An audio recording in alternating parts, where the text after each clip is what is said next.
चीन की बॉर्डर पर हमारे जो 20 जवान शहीद हुए हैं उनकी श्रद्धांजलि के लिए जमा हुए हैं।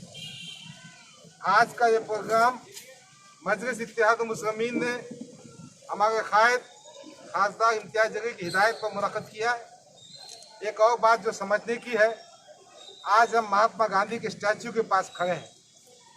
महात्मा गांधी ने देश के लिए बलिदान दिया है और हमारे इस 20 जवानों ने जो शहादत का जाम नोश किया है, ये भी देश के लिए नोश किया।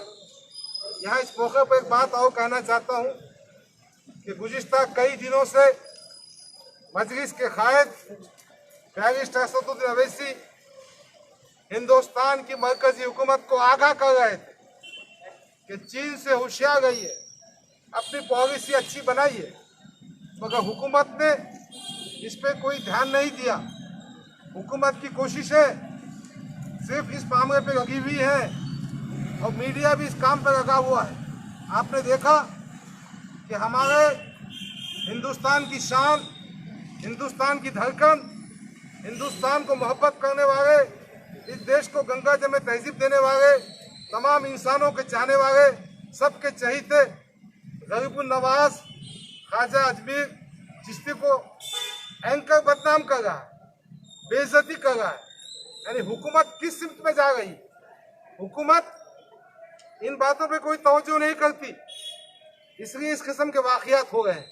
हमारी हुकूमत इनसे गुजारिश है कि वो सर्जिकल स्ट्राइक करे, हमारे नौजवानों का खून ज़ाया ना हो और हमारे जो जिम्मेदार बैरिस्टर असदुद्दीन अवैसी साहब कह रहे हैं उसको संजीदगी से गए, उसको हल्के पेट ना गए। क्यों? तो देश की अखंडता, सार्वभौमियत, सॉवरेनिटी, एकता हमको अजीज है। हम उनको मुंह तो जवाब देंगे, हमारी जमीन का 1 इंच हिस्सा भी कोई ले नहीं सकता। बहरहाल हम दिल की गहराइयों से मजलिस इत्तेहादुल मुस्लिमीन इस श्रद्धांजलि के माध्यम से ये कहना चाहती है कि हम शहीद जवानों के फैमिली के साथ खड़े हैं। हम हुकूमत के उस काम में मदद करना चाहते हैं जो देश की सार्वभौमियत, एकता, अखंडता को बचाना चाहते हैं।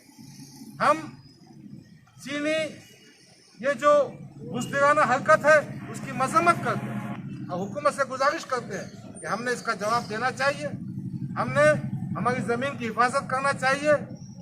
बहरहाल इस मौके पर इतनी ही गुफ्तगू करना चाहता हूँ मैं। हमारे बीच हमारे कायद इम्तियाज जलील साहब मौजूद हैं, उनसे गुजारिश है कि वो हमारी रहनुमाई करें और खराज अक़ीदत पेश करें। अस्सलाम वालेकुम।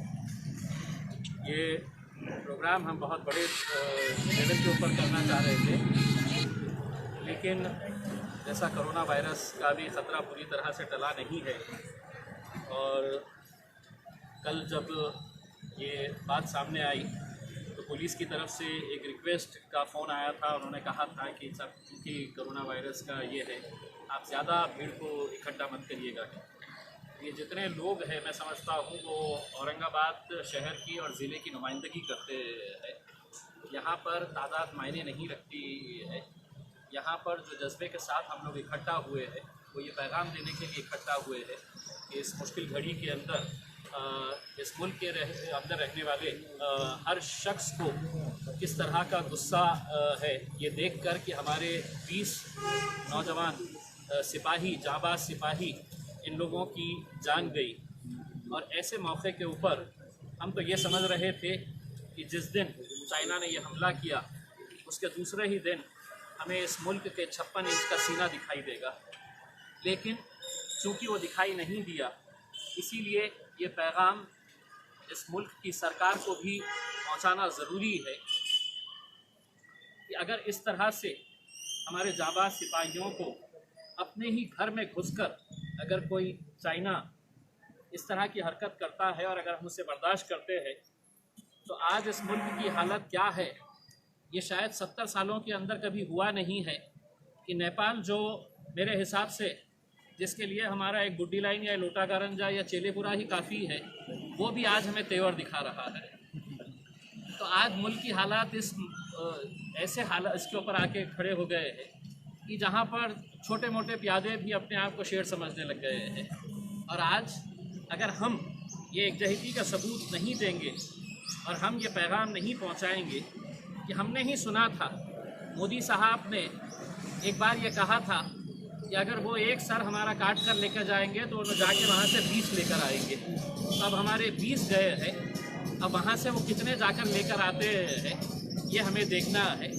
हमें इस मौके के ऊपर सिर्फ यही बात कहना है कि ऐसी मुश्किल घड़ी के अंदर हम सबको साथ में मिलकर खड़े रहना है। कोरोना वायरस का ये मामला ख़त्म होने के बाद इंशाअल्लाह एक बड़े लेवल के ऊपर तमाम पूरे महाराष्ट्र के अंदर एहतजाज करेंगे। और जिस तरह से हमारे सीनियर क़ायद, हमारे अध्यक्ष गफ़ार क़ादरी साहब ने जो बताया है कि क्या हुआ था कि आज मतलब टेलीविज़न चैनल के ऊपर जो दिखाया जा रहा है ख्वाजा गरीबुन नवाज़ हमारे जो अजमेर शरीफ के, उनके ऊपर जिस तरह की जो बातें टेलीविज़न के ऊपर दिखाई जा रही है, बहुत ही अफसोस है। हम इसकी निंदा करते हैं और हुकूमत से यही उम्मीद करते हैं कि वो चाइना का बदला जल्द से जल्द ले। मुर्दाबाद चाइना, मुर्दाबाद मजलिस इत्तेहादुल मुस्लिमीन जिंदाबाद, मजलिस इत्तेहादुल मुस्लिमीन जिंदाबाद, अवैसी साहब जिंदाबाद, हिंदुस्तान जिंदाबाद, हिंदुस्तान जिंदाबाद, चाइना चाइना मुर्दाबाद, चाइना मुर्दाबाद, घुसखोर चाइना मुर्दाबाद, कातिल चाइना मुर्दाबाद, लेके रहेंगे लेके रहेंगे लेके रहेंगे लेके रहेंगे चाइना